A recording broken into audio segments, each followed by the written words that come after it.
लेकिन भगवान राम देखिए, भगवान राम के जीवन में ऐसा कोई नहीं जो कभी संतुष्ट ना हुआ हो। भगवान राम ने क्या किया, सखाओं के साथ में खेल रहे हैं। राम ने देखा कि पिता चाहते हैं कि मैं उनकी गोद में बैठ करके भोजन करूं, लेकिन क्या करूं, सखाओं का भी मनमोह है। जो घर में सबसे बड़ा होता है उसकी यही जिम्मेदारी होती है कि कोई भी मुझसे रुष्ट नहीं होना चाहिए।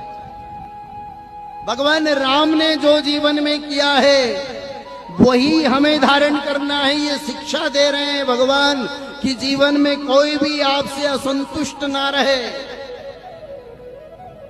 सखाओं के साथ में खेलते हैं, जब देखा कि खूब आवाज लगा रहे तो मैया कौशल्या चली भगवान को लेने। भगवान